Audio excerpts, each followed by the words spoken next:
ബ്രാഹ്മണര് ഭക്ഷണം കഴിച്ചുകൊണ്ടിരിക്കുക.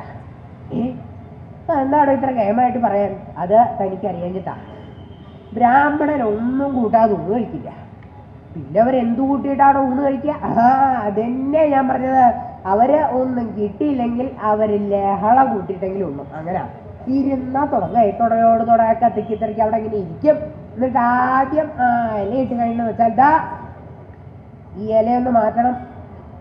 ഇതിന് വലിയ കേടൊന്നും ഇല്ലല്ലോ. കേടൊന്നാലേ നാ മാറ്റുള്ളൂ. എന്നാ കാണിച്ചരാ കൈകൊണ്ടൊരൊറ്റ തിരുമലേ.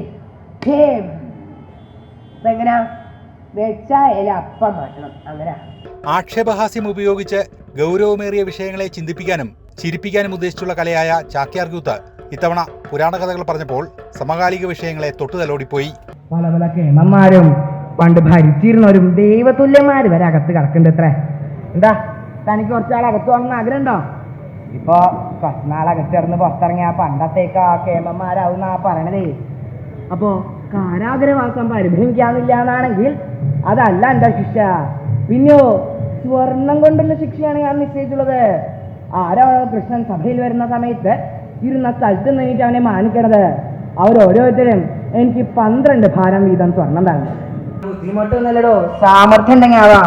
ഇപ്പൊ വലിയ വലിയ സ്ഥലങ്ങളൊക്കെ കട്ട്ല വാതില് ശില്പങ്ങളൊക്കെ സ്വർണം കൊണ്ട് പൊതിഞ്ഞതുണ്ട്. ആർക്കും പൊളിച്ചോണ്ട് പോവാന്നാ പറയണതേ. അധികം നോട്ടൊന്നുമില്ലടോ. താനും വേണമെങ്കിൽ 2-3 കൊണ്ടുപോയിക്കോളൂ. അപ്പൊ എനിക്ക് ചെയ്യാം, സ്വർണവും കൊടുക്കാലോ. എടോ അങ്ങനെ ഇപ്പൊ ഞാൻ നിരീക്ഷിച്ചിട്ടില്ല. കട്ടിട്ട് സമ്പത്ത് ഉണ്ടാക്കാൻ ഞാൻ നിരീക്ഷിച്ചിട്ടില്ല. എന്നാ അതെന്താച്ചാ ചെയ്തോളൂ, ഞാൻ പറഞ്ഞല്ലോ. ആട്ടെ താനോ? യുദ്ധമൊക്കെ എപ്പ ഉണ്ടാവാൻ പോണത് ഇല്ലേ? അതിന് ധാരാളം ദ്രവ്യം വേണ്ടി വരും.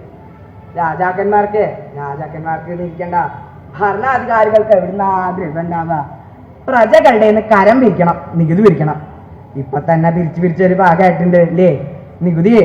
നീ യുദ്ധത്തിന് എന്ന് പറഞ്ഞ ആദ്യം ഏൽപ്പിക്കാൻ പുറപ്പെട്ട പ്രജകൾ പിരിച്ചു എന്ന് വരും. അതാ ഇങ്ങനെ ഒരു യുദ്ധത്തിൽ ധാരാളം സമ്പാദിക്കാന്ന് നിശ്ചയിച്ചിട്ടാണ് ഇങ്ങനെ ഒരു വ്യവസ്ഥ നിശ്ചയിച്ചത്.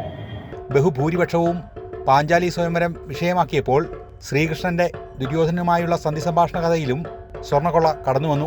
അല്ലേ തന്നെ ബ്രാഹ്മണന്മാർക്കൊന്നും യാതൊരു വിലയില്ലാത്ത കാലാപ്പിള്. പണ്ട് ബ്രാഹ്മണരെ കണ്ടാൽ മറ്റുള്ളവർ വഴിമാറി നടക്കണം എന്നായിരുന്നു. ഇപ്പോഴത്തെ മറ്റുള്ളവരെ കണ്ടാൽ ബ്രാഹ്മണര് വഴിമാറി കൊടുക്കണം എന്നായി. പിന്നെ ബ്രാഹ്മണരുടേതെന്ന് പറയാൻ ചില മന്ത്രവും തന്ത്രവും പൂജ അനുഗ്രഹങ്ങളൊക്കെ ബാക്കിയുള്ളൂ. തന്ത്രം എന്നല്ലാണ്ട് തന്ത്രി എന്നൂടി പറയാൻ നിവർത്തിയില്ലാത്ത കാലാപ്പിള്. കേൾക്കുന്നില്ല ഇവിടുത്തെ കഥയൊക്കെ? ഇപ്പോഴത്തെ ഈ തന്ത്രി മന്ത്രി പൂജാരിയും എല്ലാവരും കൂടെ ദൈവത്തെ കൂടെ അപഹരിച്ചുകൊണ്ട് പോവാ. ക്ഷേത്രങ്ങളിൽ ചെന്നാൽ നമ്മളൊക്കെ എന്തൊക്കെയാ പ്രാർത്ഥിക്കുക? അയ്യോ ദൈവമേ ഞങ്ങളെ രക്ഷിക്കണേന്നാ. എന്നാ ഇപ്പോഴത്തെ ദൈവങ്ങൾ തന്നെ കൂടെ ഇറങ്ങി ഓടുക എന്നാ കേൾക്കണത്. പിന്നെ നമ്മുടെ അനുഗ്രഹത്തിന് ഫലം കൂടി ഇല്ലാന്ന് വെച്ചതേതേ. ഇതൊക്കെ അങ്ങോട്ട് പൊട്ടിച്ചു കളയാ ഭേദം. അമൃത ന്യൂസ്, തൃശ്ശൂർ.